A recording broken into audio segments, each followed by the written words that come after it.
How did the ways Grandma made Thanksgiving perfect every time make the day feel so steady and warm? Those ways guided the whole meal, shaped by habits she practiced for years. What does it mean now that those traditions are slipping away? Grandma starting the turkey before sunrise was the kind of quiet tradition that shaped Thanksgiving in ways no one ever talked about, mostly because she never asked for attention. She would slip out of bed before the sky softened, her feet carrying her to the kitchen by memory. The house would be cold and still, but she moved with calm certainty, lighting the oven and preparing the turkey with a focus that felt like responsibility and love. She seasoned it without measuring, trusting instincts earned over decades. When she slid the pan into the oven, she was setting the rhythm for the day. Hours later, the scent of slow roasted turkey filled every corner, letting everyone know the holiday had begun long before they opened their eyes. That smell wrapped around people like a reminder that she had been awake for hours, making sure the day would unfold steady and warm. It was about giving the home a heartbeat before sunrise, grounding the holiday in something familiar and comforting.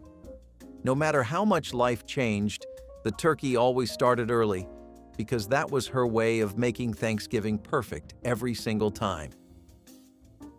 Homemade giblet gravy was one of Grandma's secret weapons, the kind of thing she never bragged about but knew no packet could match. She used the giblets most people threw away and simmered them gently until the kitchen carried that unmistakable scent of broth, turning into something meaningful. She stirred with her wooden spoon, scraping the bottom just right so everything thickened the way she wanted. There was no written recipe, and she never measured, yet it always came out the same. Smooth, savory, perfect for turkey and potatoes. She chopped the giblets into tiny pieces only practice could achieve, folding them in when the texture was ready. You could watch her 100 times and still not understand how she nailed it.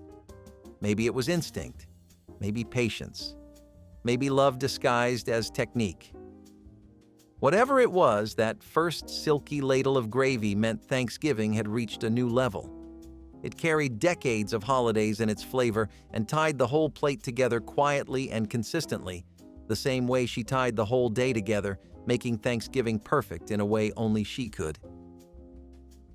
Cornbread dressing from a cast-iron skillet was one of those holiday legends only Grandma could create.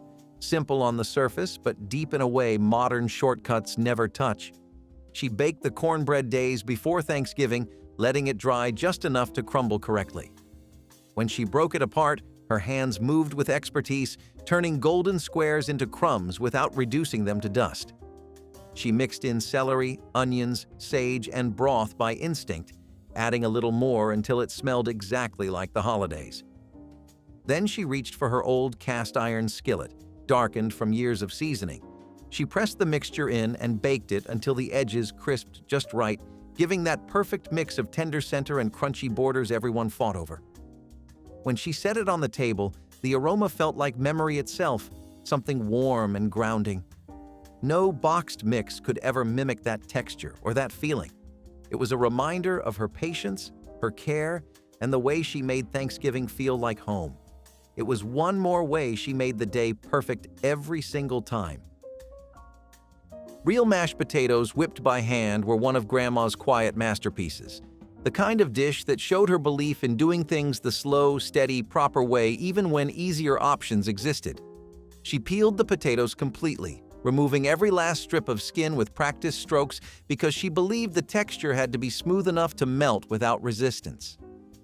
The sound of the knife tapping the board and the pot clattering as she filled it became part of the Thanksgiving soundtrack. When the potatoes finished boiling, she drained them carefully, letting soft steam rise and warm the kitchen. Then she reached for her old hand masher, the one with the worn wooden handle, and worked through the potatoes with patient rhythm. No electric mixer, no shortcuts, just her hands and steady strength. She added butter, cream, and a generous pinch of salt until the mixture turned light and cloud-like. You could watch the transformation slowly, and somehow that slowness made it taste better. Every spoonful felt like effort and care, never lumpy or bland, always exactly right. It was the kind of mashed potato that made people quiet for a moment just to take it in. Grandma never rushed and never doubted her process. Those hand-whipped potatoes were her way of saying some things were worth the time and worth the tradition. They made Thanksgiving taste like memory. Pumpkin pie made from scratch was a dessert Grandma approached like a ritual, never rushed and never improvised. She roasted the pumpkin herself if she could find one early, cutting it open carefully and scooping the seeds before sliding it into the oven until it softened into something sweet. If she used canned puree, she still seasoned it with her own blend of spices, never a pre-mixed version. Cinnamon, nutmeg, ginger, and something only she knew the exact amount of. She stirred everything in her old bowl until it turned silky, then poured it into a crust. She rolled herself, pressing the edges with her fingertips. The kitchen warmed with the scent of pumpkin and spice drifting through the house. When she pulled the pie from the oven, the center wobbled softly, a sign it was ready. She never cut it right away, insisting it needed time to settle. And when it finally reached the table, that deep autumn orange meant everyone was about to taste something rooted in history and care. It was not rushed or modern. It was Grandma captured in flavor and patience. Crispy brown and serve rolls brushed with butter were one of those small details Grandma understood better than anyone because she knew the simplest things could become special with the right touch. She opened the package hours before the meal, separating the rolls gently so they could breathe a little. The kitchen was already warm from everything else, but she always made room for those rolls, sliding them onto the middle rack with practiced ease while they baked. She melted butter on the stove until it turned glossy and fragrant. When the rolls came out golden and lightly crisp, she brushed them generously, each stroke adding a shine that made them look far fancier than they were. Kids always tried to sneak one, tugging at the corners while steam curled out, filling the room with warm bread. Grandma pretended to scold them, but she always smiled because she loved that something so simple brought so much excitement. The rolls were never dry, never forgotten, always soft in the middle and crisp on top. It was a small thing, but that small thing helped the whole meal feel complete. Grandma knew perfection lived in tiny touches, and those rolls were one of them. Sweet potato casserole with marshmallows was the kind of dish Grandma treated like a celebration all by itself, because it felt like dessert disguised as a side dish, and she knew everyone looked forward to it. The second they stepped through the door, she would boil the sweet potatoes until they were soft enough to mash, filling the kitchen with the warm, earthy scent that always signaled the holidays were finally here. She mixed them with butter, brown sugar, and cream until the mixture reached the exact level of smoothness she believed in, never grainy, never stiff, always silky, with just enough sweetness to make the youngest kids hover around the stove. Then came the marshmallows, scattered generously across the top in uneven rows that somehow always melted into the perfect golden layer. When she slid the dish into the oven, the marshmallows puffed up and browned in spots, creating that familiar blend of crispy edges and gooey centers that made every bite feel like something special. The moment she set it on the table, conversations paused and eyes drifted toward it, because it carried that nostalgic magic that only Grandma could summon. It was festive, comforting, and completely unapologetic in its sweetness. The kind of dish that reminded everyone that Thanksgiving was not about strict rules or culinary trends, but about joy and tradition. Grandma did not care if it counted as a vegetable or a dessert. She cared that it brought the whole family together, even if only for a few seconds before forks hit plates. That casserole was her way of giving the day a little glow, a little warmth, a little softness, and it never disappointed. Cranberry sauce cooked on the stove was one of the most quietly powerful things Grandma made because it proved how a simple handful of berries could become something meaningful with just a little time and patience. She would pour the cranberries into a pot, listening to the soft rattle as they hit the bottom, then add sugar and water in amounts she never bothered measuring. As the pot warmed, the berries burst open one by one with tiny pops that sounded like miniature fireworks, filling the kitchen with a sweet, tart aroma that wrapped itself around everyone who walked by. She stirred slowly, watching the mixture thicken into a deep red sauce that shimmered under the kitchen light. It was never too sweet, never too sour. always balanced in that way only Grandma could manage.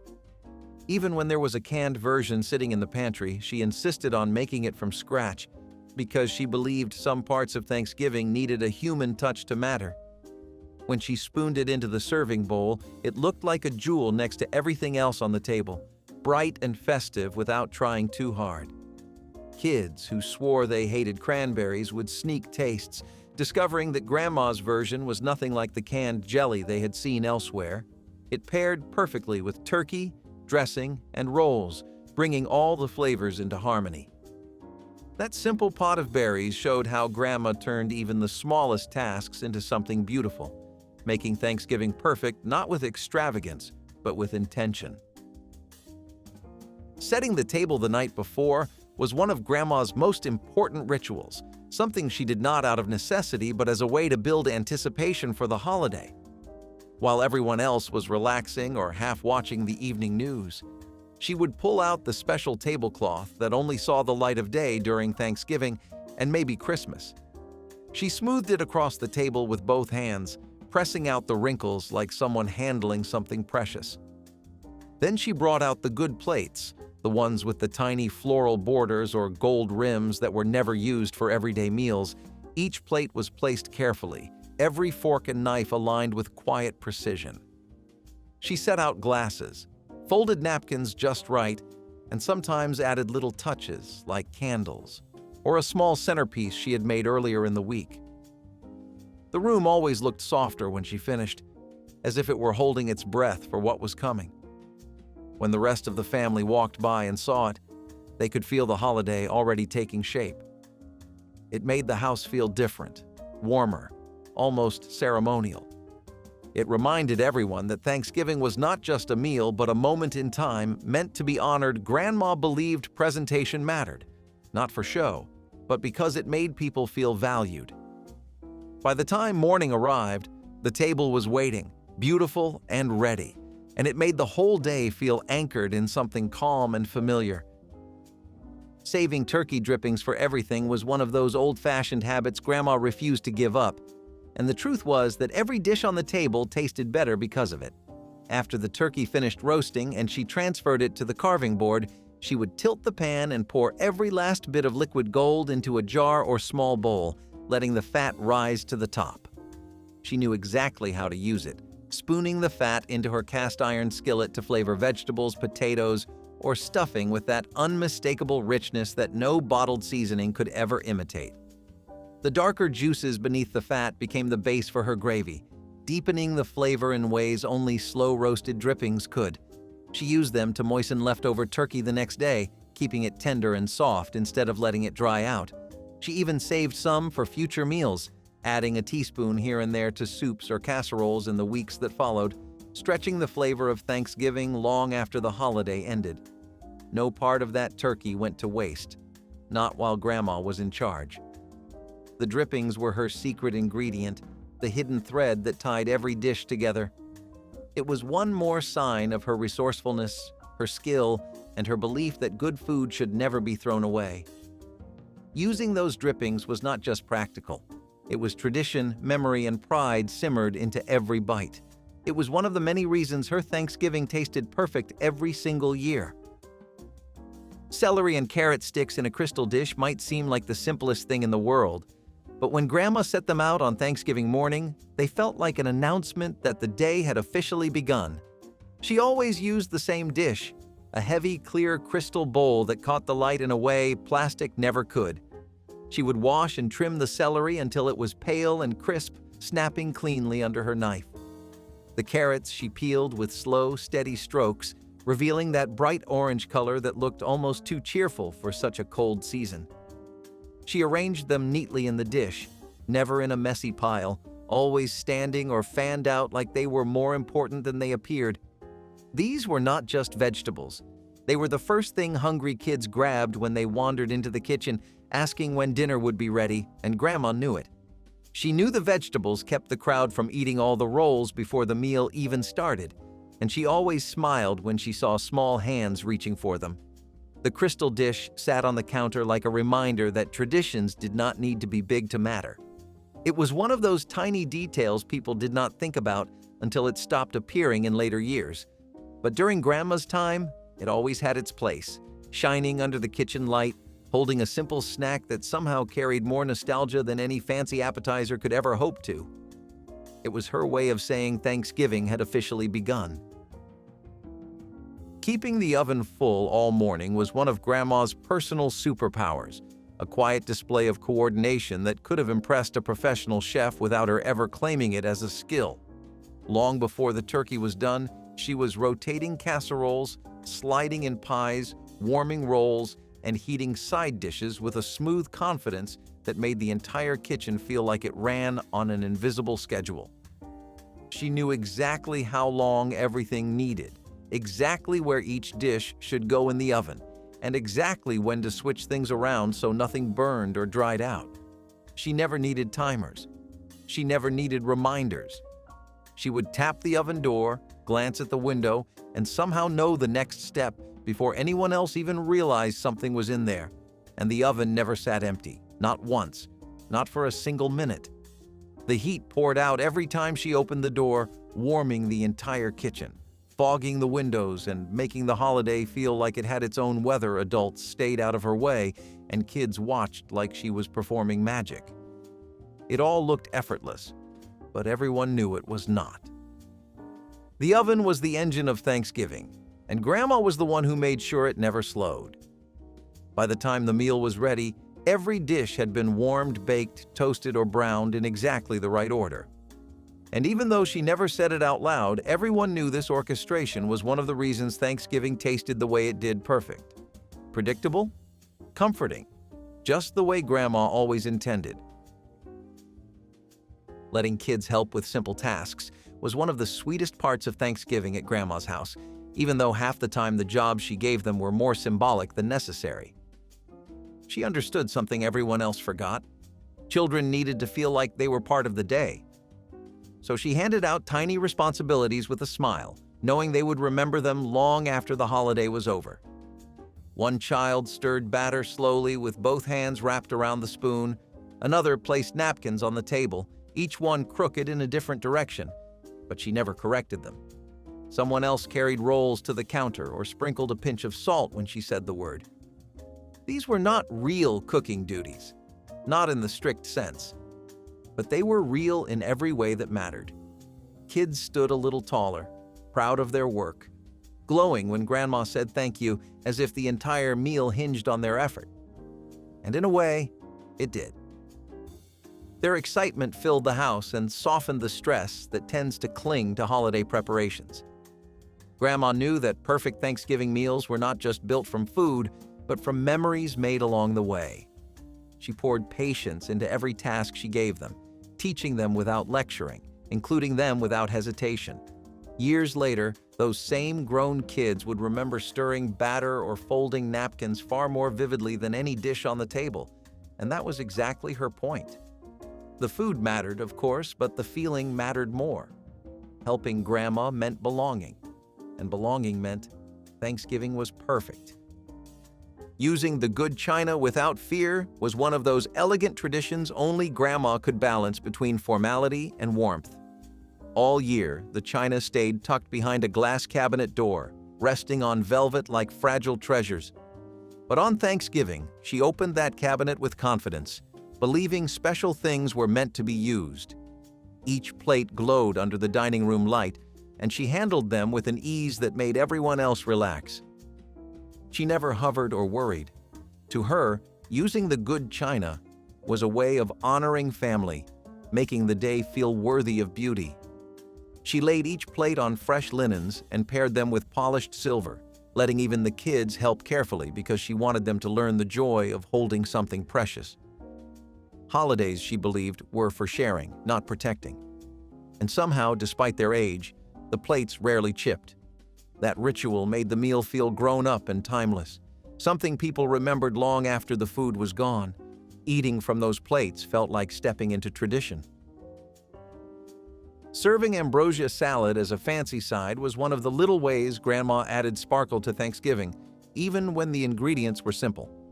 She mixed the citrus, coconut, and pastel marshmallows as if she were preparing a centerpiece, stirring everything gently until it looked almost too pretty to touch. Back then, ambrosia salad felt like sophistication, a sweet moment in the middle of a heavy meal. Kids loved the colors. Adults loved the cool, creamy break from richer dishes, and Grandma loved that it made the table look complete. She always chilled it for hours, so every bite was soft and refreshing. When she placed it on the table, the meal instantly felt like a celebration. It was her quiet nod to glamour, even if she never called it that. To her, it was a holiday dish that showed she had gone the extra step. Tastes may have changed over the years, but her ambrosia salad stayed legendary because it carried effort, care, and joy. It was part of what made Thanksgiving perfect. Making her own pie crust was one of the clearest signs that Grandma believed the foundation of a dessert mattered as much as the filling. While others leaned on store-bought shortcuts, she reached for flour, butter, salt, and cold water with the confidence of someone who had done it thousands of times. She pressed, folded, and rolled the dough until it reached that perfect balance between tender and sturdy. She never rushed. She chilled the dough when it needed resting and softened it when it needed warmth, and the result was unmistakable. Her crust flaked in soft layers that melted on the fork, cracking gently under the knife in a sound everyone recognized. People pretended to focus on the filling, but the truth was they came for the crust. It tasted like tradition and skill learned long before anyone else at the table was born. Every pie carried her signature, from the golden sheen to the crimped edge shaped by her fingertips. Store-bought crusts never stood a chance. She never bragged, because to her this was simply the right way to do it. Her pies were unforgettable because she was baked into every slice. Adding pecans to almost everything during Thanksgiving was one of those habits Grandma never explained but everyone accepted. It was part tradition, part instinct, and part quiet belief that pecans made a dish feel complete. She sprinkled them into pies, folded them into breads, and scattered them over casseroles with easy confidence. The house would fill with a soft, nutty smell, a warm aroma that felt tied to every holiday memory. She cracked some by hand, saving the biggest pieces for the top of her desserts because she cared about how they looked as much as how they tasted. Even store-bought pecans were sorted carefully, chosen like small treasures. Pecans were not just an ingredient. They were her signature, the gentle crunch that told you she had passed through the kitchen. Newer recipes came and went, but nothing replaced the comfort of finding pecans in her dishes. They were the sound, smell, and texture of Thanksgiving in her home, one sprinkle at a time. She built the feeling of the holiday. Handwritten recipe cards pulled from a tin box were one of Grandma's most treasured tools, even though she never treated them like anything fragile. The box was old, dented, and faded, but inside lived the entire memory of her kitchen. Each card carried soft edges, smudges of flour, and notes written over years of trial and adjustment. She pulled the box down every Thanksgiving, sorting through the cards quickly until she found the right one. Sometimes she read it carefully. Other times, she just glanced, using it more as a reminder than a guide. Kids loved asking about the cards, and she always let them hold one gently, smiling as they traced the handwriting. Those cards held her patience, her practice, and the wisdom she inherited from cooks before her. No digital recipe could ever replace their warmth or their history. Every dish she made felt touched by that old tin box. Letting the turkey rest properly was one of those steps Grandma took seriously, even when everyone else was starving. When the turkey came out golden and steaming, hands always reached for the carving knife, but she gently stopped them every time.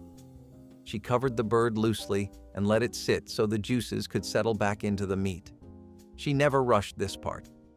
While it rested, she checked the rolls, stirred the gravy, or finished a side dish. The kitchen moved around her, but she stayed focused on that pause she believed in so deeply.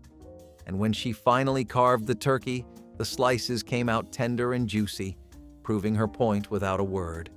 Even the hungriest person admitted the wait was worth it. That quiet patience reflected how she treated the whole holiday. She knew rushing never made anything better. Cooking enough food for a small army was one of Grandma's proudest Thanksgiving traditions, even though she claimed it was simply practical. She believed leftovers were part of the holiday, part of the comfort, part of the rhythm of the season. So she cooked as if the entire neighborhood might drop by at any moment. Pots simmered on every burner. Dishes crowded every countertop. The refrigerator was always filled to the back with casseroles waiting their turn in the oven. She made 2 of things most families made 1 of, and sometimes she made 3 just to be sure. People laughed and teased her about it, but they also packed leftover plates with gratitude before leaving. She knew that food carried the celebration beyond the day itself, stretching the warmth of Thanksgiving into the rest of the week. And she also knew that running out of anything would have felt disappointing, even if no one said it out loud. Her abundance was her love made visible. She cooked big because she loved big. And when everyone left with containers full of turkey, potatoes, pie, and rolls, she looked satisfied in a quiet way, like the holiday had unfolded exactly as it should. Her feast fed people long after they stood up from the table, and that was her version of perfection. Serving green bean casserole the old way was one of those traditions Grandma never questioned, because she believed there was no sense in changing something that already worked. She made it exactly as she learned it, with canned green beans, that familiar can of cream soup, and the crunchy onions sprinkled on top. Nothing fancy, nothing experimental, nothing added or taken away. She stirred everything together with steady hands, poured it into her old baking dish, and slid it into the oven until the top was golden and bubbling. The smell was unmistakable, drifting through the house like a memory. When she carried it to the table, there was always at least one person who smiled and said it looked exactly the same as last year. That was the point. The comfort came from consistency, from knowing a dish would taste the way it always had. Grandma never chased trends or new versions. She believed the old way was the best way because it held the flavor of every Thanksgiving that came before, and she was right. Baking a custard pie for the elders was one of those gestures Grandma made quietly, with a sense of respect that never needed to be spoken out loud. She knew the older relatives looked forward to that soft, simple dessert more than anything else on the table. While everyone else fussed over pumpkin and pecan, the custard pie sat in the oven, thickening slowly, its surface turning smooth and golden. She whisked the filling gently, poured it carefully, and baked it with a patience she rarely needed for any other dish. It was delicate, subtle, and comforting in a way younger people often overlooked. When she sliced it, the texture was velvety and warm, a reminder of earlier times when desserts were made from whatever ingredients were available. The elders always thanked her with a look that said more than words ever could. That pie was her tribute to them, a dessert that honored their memories and their place at the table. Putting walnuts in the stuffing was one of Grandma's little signatures, a small detail that turned her dish into something unmistakably hers. She would crush the walnuts by hand, just enough to give them texture without overpowering the rest of the ingredients. Then she folded them into the mixture with an ease that came from years of perfecting her craft. The moment that stuffing hit the oven, the warm, nutty smell drifted through the house, subtle but unforgettable. At the table, the walnuts added a quiet crunch that surprised people who forgot she always used them. They blended perfectly with the sage, broth, and cornbread, adding depth no boxed version could match. That handful of walnuts was more than just flavor. It was Grandma's way of marking the dish as her own, a reminder that even the smallest choices could carry a piece of memory. Keeping the house warm and cozy on Thanksgiving was something Grandma did without even thinking, turning the entire home into a place that felt safe and soft. The oven warmed the kitchen, blankets lay folded on chairs, and the lighting glowed low and gentle instead of bright and harsh. Even before the food came out, the house felt like a refuge from the cold outside. People walked in and immediately relaxed, their shoulders dropping as the warmth wrapped around them. The smell of roasting turkey mixed with the faint scent of cinnamon or something sweet she always had sitting on the back burner. The windows fogged slightly from the heat, making the outside world feel far away. Grandma knew comfort was part of the meal, part of the celebration, part of what made Thanksgiving feel complete. She created that warmth as naturally as she breathed. Timing the meal around family instead of the clock was one of Grandma's gentle rules, something she believed in more strongly than any recipe. If one person was running late, the carving knife stayed on the counter. If someone called to say they were on the way, she turned the oven to warm and waited. Thanksgiving, to her, was about togetherness, not punctuality. She watched the door more than she watched the time, and when finally everyone arrived, she would smile with relief before lifting the lid on the turkey. Her patience made the meal feel like a gathering instead of a schedule. Listening to holiday music while she cooked was one of Grandma's ways of setting the tone for the entire house. She would put on a record or turn the radio to the seasonal station, letting songs drift through the rooms as she stirred, chopped, and baked. The melodies blended with the sounds of pots simmering, the oven door opening, and the quiet thud of her footsteps across the kitchen floor. It made the work feel lighter, almost cheerful. Anyone who walked through the house felt the shift in mood immediately. It was impossible not to smile when the music floated past. Using a special apron saved for occasions was one of Grandma's small but sentimental traditions, something she treated with quiet care. The apron hung in the pantry all year, untouched except for holidays. When she tied it around her waist on Thanksgiving morning, it felt like the day had officially begun. The fabric was worn in places, soft from years of use, but still beautiful in the way cherished things always are. She wore it proudly as she moved through the kitchen, a symbol of celebration woven into something ordinary. It was a reminder that holidays deserved a little ceremony, even in the smallest details. Making a kid's table feel special was something Grandma did with joy because she understood the magic of giving children a place of their own. She set out colorful cups, tiny forks, and plates with small, perfect portions. She added little touches adults often overlooked, like fun napkins or extra rolls for tiny hands. The kids would wiggle in their seats, excited to be together, feeling grown up and important. Grandma loved hearing their laughter from across the room. She knew that even small celebrations mattered, and the kids' table became one of the happiest spots in the house. She always checked on them first, making sure they had enough food and enough fun, because she believed childhood memories were built from moments just like those. Blessing the food before eating was one of those grounding traditions Grandma held on to no matter how life changed. Everyone gathered around the table, hands linked or heads bowed, and she spoke with a calm voice that settled the room. Her words were simple but heartfelt, touching on gratitude, family, and the hope that everyone would be safe and cared for in the coming year. The moment always brought a hush, reminding people of what the day was truly about. It was a pause that made the meal feel sacred.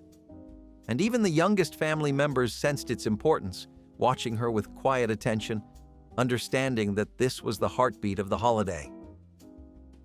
Sending everyone home with leftovers was one of Grandma's proudest habits, her way of stretching Thanksgiving into the days that followed.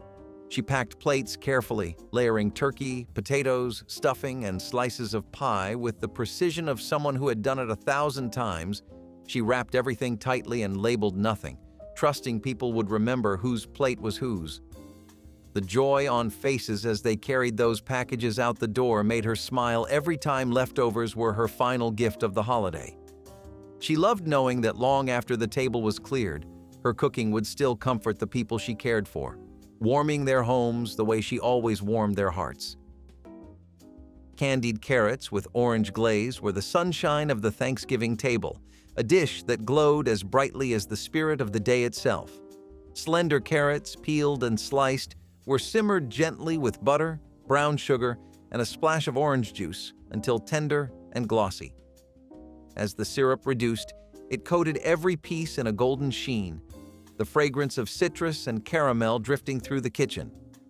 Housewives of the 1940s and 1950s adored this recipe, not just for its beauty, but for the optimism it brought to the table. It symbolized better days after years of rationing and scarcity. The vibrant orange mirrored the era's fascination with color, abundance, and cheer. Served in sparkling glass bowls or Pyrex dishes, the carrots caught the light like jewels, a touch of brightness among the earthy tones of the feast. Children loved their sweetness. Adults appreciated their elegance. They offered a reminder that simple ingredients could still create wonder. As tastes grew more complex, this humble side faded from modern menus. But in its time, candied carrots with orange glaze represented hope, sweet, steady, and radiant, the kind of joy that came from turning the ordinary into something beautiful. Watergate cakes were another hit dessert in the 1970s, particularly in 1972 when the Watergate scandal occurred. A Watergate cake is a layer cake made of pistachio and often has mousse frosting, although it can contain other ingredients too, like diced pineapple and marshmallows. Despite its questionable political rep, it actually was popular enough in 1975 to increase shortages for pistachios all around Washington. That too near Christmas season, folks were baking. That many of them, but we bet you have never heard of a Watergate cake before. Sadly, it is a forgotten relic gone from tables nowadays. Modern-day Christmas cakes look like lots of ice or vanilla frosting, and the pistachio flavor is not too much of a hot pick in the baking industry. Still, we definitely would have loved to try a slice of this green-colored beauty. Caramel apple trifle turned the season's best flavors into a showpiece. Cubes of buttery pound cake were layered with spiced apples, caramel pudding, and whipped cream. Each layer glistened in clear glass bowls, a celebration of color and comfort. It was elegant enough for dinner parties, yet simple enough for home kitchens. The smell alone, cinnamon, brown sugar, butter, drew everyone closer. Every bite was soft and rich, the sweetness deepened by a hint of tart fruit. Families made it for Thanksgiving, Christmas, and every occasion in between. In a decade known for convenience, this dessert managed to feel special without being complicated. It captured the heart of 1970s gatherings, where beauty met practicality and tradition met innovation. Caramel apple trifle reminded everyone that celebration did not need excess, only intention. Served chilled, it tasted like the warmth of a family gathered together, layered, imperfect, and endlessly good. Browned butter carrots with dill were sunshine on a winter table, a dish that brought a touch of color to the gray days between holidays. Fresh carrots were peeled, sliced, and boiled until tender, their natural sweetness just beginning to show. Then came the magic. The butter left to brown in a skillet until nutty and fragrant, releasing a smell that felt both warm and indulgent. The carrots were tossed in the bubbling butter, shimmering as they took on that deep golden hue. A scattering of dill finished the dish, green flecks bright against the orange glaze. The taste was balanced and pure, sweet from the carrots, rich from the butter, and lightly herbal from the dill. It was simple enough for a weeknight, yet elegant enough for a Christmas spread. In 1950s kitchens, this dish was considered sophistication on a budget, proof that presentation mattered just as much as effort. Served steaming beside roasts and gravies, browned butter carrots with dill caught the light like jewels, small reminders that beauty could come from the simplest ingredients. Pineapple bread stuffing was the post-war homemaker's answer to modern flair and cheerful flavor, an invention born from both optimism and canned convenience. During the 1950s, when kitchen shelves gleamed with new tin treasures, canned pineapple became a symbol of prosperity and modern living. Home cooks found inventive ways to work it into everything from desserts to main courses, and Thanksgiving was no exception. The tangy sweetness of pineapple blended beautifully with the savory richness of butter, bread, and sage, giving the old-fashioned dressing a tropical twist. Cubes of stale bread soaked up melted butter and broth, creating a base that was tender yet golden around the edges. Bits of pineapple were folded in last, their juices seeping into the mixture, caramelizing just enough in the oven's heat to form bursts of sweetness. Housewives adored it not only for the taste, but for the image it created, bright, new, and forward-looking, just like the age they were living in. It appeared on countless family tables, often baked in Pyrex casseroles or ring molds for extra style. The scent alone, a mix of herbs and fruit, could make guests smile. Though few remember it now, Pineapple bread stuffing once embodied everything hopeful about mid-century America: thrift, creativity, and the courage to make something joyful from what was on hand. Blackberry pies were a step in a different direction taste-wise than the rhubarbs and raspberry pies that usually dominated the 70s. People got tired of the typical fillings that came with most pies, and there was a growing love for blackberries and what they brought to the table, especially in states like Florida, Arizona, California, and Texas, which have pretty high rates of blackberry picking. Fresh, ripe, juicy berries would be used to make the most delectable fillings you could think of. While the phase of blackberry pies was something that did not go further than states where a love for the fruit was already there, they still rocked. We would love to try an authentic pie from the 70s, especially one from the kitchen of a grandma with a blessed baking hand. Old-fashioned Divinity candy shimmered like snow caught in sunlight. Whipped from egg whites, sugar syrup, and a whisper of vanilla, it demanded precision and patience. The process was an act of faith, beating, stirring, and waiting until the mixture turned cloud-like. In southern kitchens, it was made by grandmothers who knew just when the weather was dry enough for it to set. Divinity was delicate but proud, its texture melting on the tongue like spun sweetness. Each piece was dropped by the spoonful onto wax paper, crowned with a single pecan. It filled candy tins and mason jars, shared between neighbors as tokens of affection. Its white, glossy peaks seemed almost too perfect to eat, yet they were gone in moments. Making it was as much tradition as recipe, a quiet measure of love passed down through generations. Today, few take the time to make Divinity, but for those who remember, one bite recalls Christmas mornings, gentle voices, and sugar that seemed to hold light itself. Applesauce salad was the kind of dish that could only have been born in a mid-century kitchen, where imagination met gelatin and the line between dessert and side dish blurred completely. Applesauce was stirred together with lemon gelatin, sugar, and a touch of cinnamon, then whipped until light enough to catch the air. It poured smooth and glossy into molds shaped like rings, stars, or festive wreaths, ready for the refrigerator's cool embrace. Once firm, it trembled with every touch, shining like glass and smelling faintly of apple pie. Served beside ham or turkey, it added sweetness that balanced the salt of the main meal. The texture melted on the tongue, silky, creamy, and cool.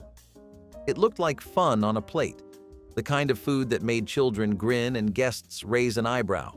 Some topped it with whipped cream, others added chopped nuts for crunch. However it was served, it brought lightness to heavy holiday tables. Applesauce salad was mid-century whimsy at its finest, bright, strange, and full of heart, a small reminder that joy sometimes came in wobbly form. Buttered rum bread pudding was comfort-baked golden. Thick cubes of bread soaked in custard and drenched with buttery rum sauce turned humble leftovers into rich celebration. It was a dessert that spoke of warmth, one that made winter feel softer. The rum added just enough spirit to transform sweetness into sophistication.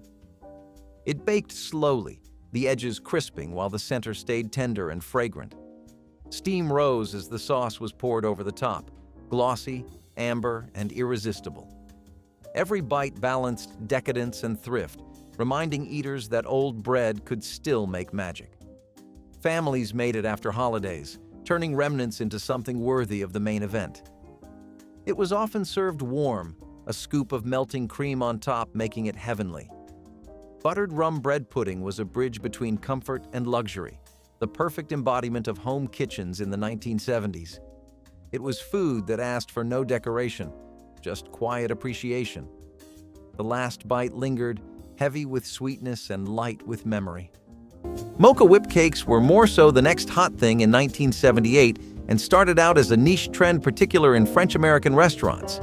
Young adults, book readers, and the romanticizing cafe-going types would always order a slice with their coffee of the day. Gold does not stay hidden in the dumpster for too long most times, and for these whip cakes that was the case.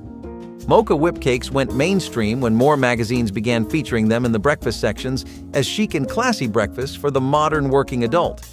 Advertising can go a long way, especially when it is targeted at you with the intent of making you feel special, but eating this cake did feel special. In America, it was hard for coffee lovers to find a coffee chocolate cake that did it right, and this was it. You can imagine the grief they had when it stopped being served in the usual spots past the 70s. Jell-O cottage cheese salad was the bright, quirky side dish that defined mid-century optimism.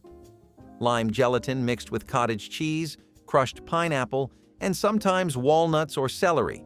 It was a combination that sounded odd but tasted delightfully fresh. The green shimmer made it a cheerful pop on Thanksgiving tables, especially against the browns and golds of the feast. Housewives loved it because it was affordable, reliable, and eye-catching. Served molded or scooped onto lettuce leaves, it represented a time when presentation meant everything. Sweet and savory blended in every bite, the texture light yet satisfying. Though it's vanished from most modern menus, Jell-O cottage cheese salad still holds a certain charm, a snapshot of when American dining dared to be playful. It was the color of joy on a plate, unashamedly bright and wonderfully nostalgic. Tropical fruit ambrosia trifle was the 1970s holiday dream in a glass bowl. Layers of soft sponge cake, whipped cream, coconut flakes, and canned tropical fruit, pineapple, mandarin, and cherries, created a riot of color and flavor. Each spoonful offered sweetness and light, cool and creamy with a tang that brightened the table. It was dessert as spectacle, a centerpiece of abundance that felt exotic and festive at once. In an age of convenience foods and canned delights, ambrosia trifle married ease with elegance. Housewives stacked it with precision, making each layer visible through the glass, proud of their creation. Coconut gave it texture, the syrup from the fruit adding sweetness that felt like sunshine trapped in winter. Families admired it before digging in, spoons clinking as they reached for the best layers. It was a dessert that brought the tropics home, offering escape and comfort in the same breath. Light, nostalgic, and joyfully colorful, tropical fruit ambrosia trifle was the spirit of 1970s celebration, bright, bold, and beautifully alive. Creamed carrots and peas were the quiet beauty of Christmas dinner, the kind of dish that filled the table with warmth without ever asking for attention. Fresh carrots were sliced thin, peas shelled or poured from a can, and both simmered gently in butter until soft enough to yield under a spoon. A splash of milk turned the mix silky, and a spoonful of flour thickened it into a smooth, glossy sauce that clung to every bite. The sweetness of the peas balanced the earthy calm of the carrots, the two melting together in soft harmony. The scent that rose from the pot was gentle and homely, sweet, buttery, and full of patience. It was the side that stood quietly beside grander dishes, yet no plate ever looked complete without it. Children loved its mildness, adults, its nostalgia. In the 1950s and 1960s, it was a staple of Christmas tables across the country, a simple sign of comfort and care. Creamed carrots and peas were food made with kindness, meant to soothe and steady, never to impress. It was the flavor of family, familiar, forgiving, and always enough.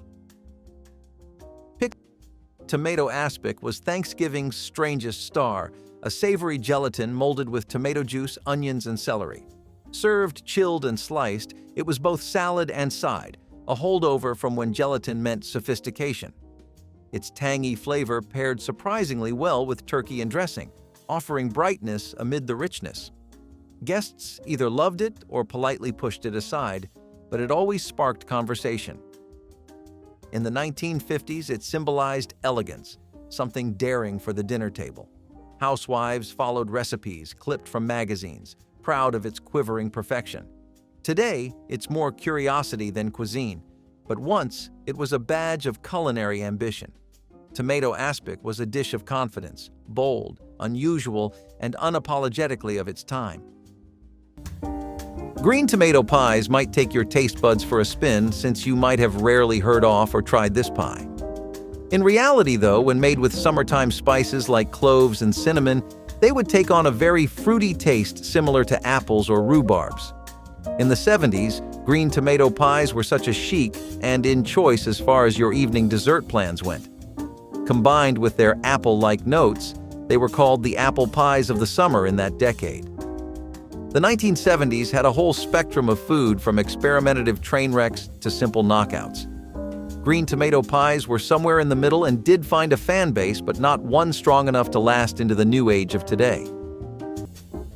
Pineapple pudding cakes were also just as easy to make, and the perfect thing to freshen you up on a hot summer day. If you did not feel like pulling out all the stops and making a pudding and cake from the start, you could always use packaged products. Pillsbury sugar cake mixes and instant pudding mixes achieved almost the same effect, really. It makes sense why this cake lasted a lot longer than others, because when a recipe is easy to make with grocery mart substitutes instead of proper ingredients, the crowds are going to love it. After all, it makes the dish really accessible to everybody. When people think of easy to buy and make cakes, they think of your typical chocolate cake. Pineapple pudding cakes, also yellow cakes, were mixed with pineapple juice and cream cheese vanilla fillings. Definitely one of the most revitalizing vintage cakes that we are sad to see gone. Maple pecan fudge was winter comfort-made candy. Smooth, creamy, and flecked with toasted pecans, it carried the warmth of both hearth and heart. The maple flavor ran deep, its sweetness rich without being heavy. It was a recipe passed quietly between generations, old-fashioned yet always welcome. People made it for gift boxes or for visitors who stopped by unannounced, offering small squares wrapped in wax paper. The texture was firm but melted slowly on the tongue, releasing notes of butter and caramel with each bite. Pecan halves added crunch, grounding the sweetness with a roasted bite. Across regions, from Vermont kitchens to southern parlors, it connected families through shared taste and shared effort. Maple pecan fudge was never extravagant, but it felt like luxury in times when joy came homemade. Every batch was a small act of love, stirred patiently and cooled carefully. And though it was made from pantry staples, it felt worthy of any celebration. Sweet, simple, and deeply nostalgic, it was proof that the best desserts didn't just please the palate, they stayed in the soul. Pickled peach halves were the southern table's burst of sunshine in the midst of a rich holiday meal. Whether made from fresh fruit or canned, the peaches were simmered gently in a syrup of vinegar, sugar, and whole cloves until the kitchen smelled like warmth and spice. When cooled, they glistened like amber jewels, their color glowing against the pale slices of roasted ham beside them. Each bite mixed sweetness and tang, the sharpness of the vinegar meeting the natural nectar of the peach in perfect harmony. The cloves gave them depth, a whisper of holiday perfume that lingered long after the first taste. They were as much decoration as they were food, their golden color brightening heavy winter plates. Grandmothers made them weeks in advance, sealing the jars carefully and saving them for the Christmas meal. Served chilled, they offered balance and beauty to the table, the kind of side dish that made guests pause and smile. Pickled peach halves were Southern grace in edible form, sweet, spiced, and impossible to forget. Turnip mash with butter and cream was once a Thanksgiving essential, long before mashed potatoes claimed the throne.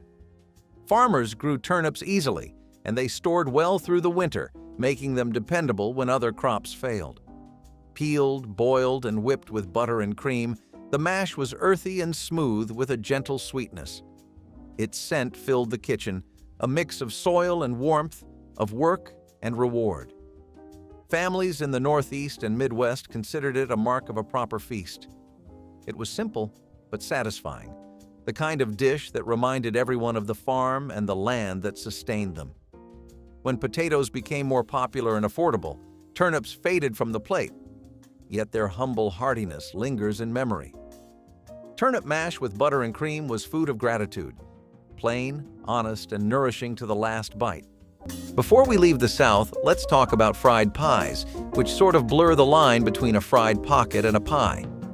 Pie crusts that were fried and filled with various fruit or cream fillings became incredibly trendy in the South. Actually, most things battered and deep-fried tend to come from the South, so there really is no surprise here. Your mind might be thinking this would not work and that the flavors are too different, but it actually clicked.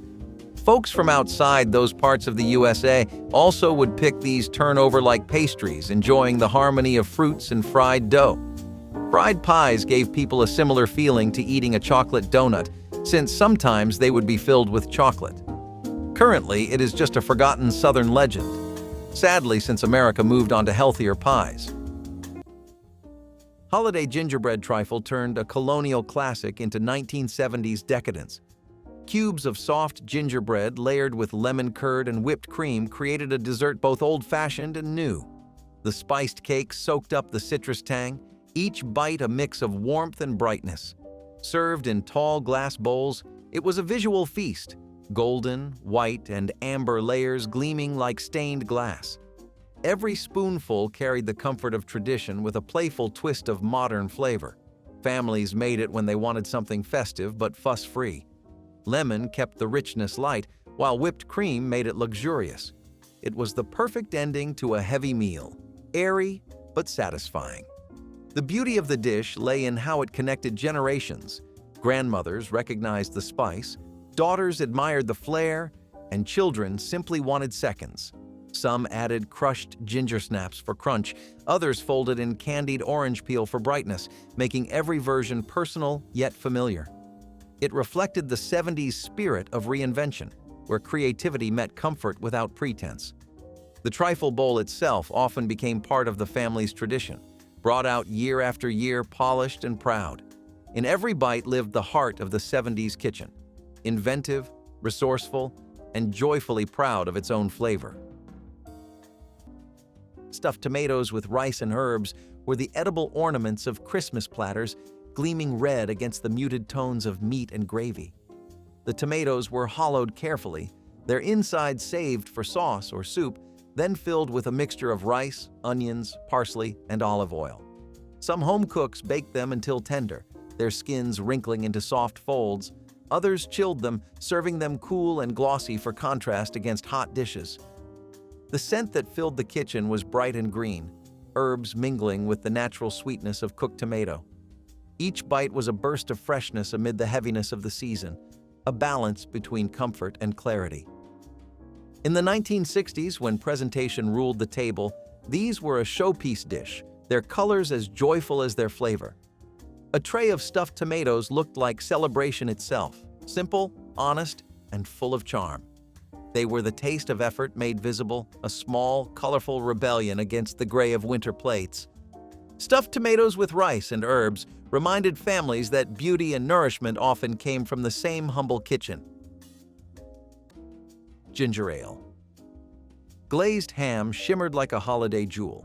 Coated with brown sugar and basted with ginger ale, it baked into a glossy, golden masterpiece that perfumed the house with warmth and spice. The soda added sweetness and a subtle tang, caramelizing perfectly in the oven's heat. Often served alongside turkey for large family gatherings, it was the dish that meant abundance, 2 main courses instead of 1. The glaze formed a sticky, crackling crust that guests remembered long after the meal. For many mid-century families, this ham symbolized celebration without extravagance, transforming an everyday cut of meat into something grand. Today, it's rare to find on Thanksgiving tables, but its sparkle still lingers in family recipe boxes. Ginger ale glazed ham was proof that a little creativity could turn any meal into a feast. Persimmon pies were something that kids and food conservatives really had to open their minds and hearts to, but once they did, they were on the bandwagon faster than anyone. Persimmons are a really ripe, juicy fruit that are popularly grown in the southern and western parts of America. Places like Oklahoma, Florida, and Iowa had bakeries that would stuff their shelves full of a fragrant batch of these pies, and they sold like hotcakes. Also, they strangely appealed more to 40 to 50-year-olds, so it was the ideal thing to bring for your dad or uncle. Some foods work amazingly well as gifts, and persimmon pies were definitely one of those. Presently, people have a much different idea of what a tasty gift means, and persimmon pies do not fit the bill anymore. Molasses crinkle cookies were the scent of the season itself. Rolled in sugar before baking, they puffed and cracked into golden brown circles that sparkled like frost. The air filled with the smell of ginger, cinnamon, and dark molasses, cozy and deep. Each bite was chewy at the center, crisp at the edge, a perfect balance of texture and spice. They were simple to make, yet they carried the spirit of tradition. Families baked them in big batches, stacking them high in tins for neighbors and friends. The cracked tops looked like tiny maps of sweetness, proof that imperfection could still be beautiful. When warm, they almost tasted like gingerbread kissed by caramel. The cookies cooled on racks beside cups of cocoa, each one inviting another bite. In a decade obsessed with innovation, Molasses Crinkles held fast to the old ways. Sturdy, fragrant, and made to last. They were the kind of cookie that turned every kitchen into a story. Scalloped potatoes with ham bits were a casserole built on love and leftovers, a dish that proved necessity could taste like luxury. Thin potato slices layered with chopped ham, butter, and cream baked slowly in a deep pan until the top turned golden brown. The smell of smoked ham and melting butter filled the whole house, calling everyone to the table before the timer even rang. Inside, the layers stayed soft and creamy, soaking up the richness from the sauce. It was comfort at its most honest, simple, filling, and quietly indulgent. Born in the 1940s when food was stretched and shared, it made the most of scraps that might have gone to waste. Each bite tasted like thrift wrapped in warmth, the kind of meal that asked for seconds every time. It fed families, eased worries, and carried the calm of something dependable. Scalloped potatoes with ham bits were more than a side dish. They were a history lesson baked in cream, still whispering of gratitude with every forkful. If any of Grandma's Thanksgiving traditions warmed your heart, drop your favorite in the comments and hit like and subscribe to keep the memories going.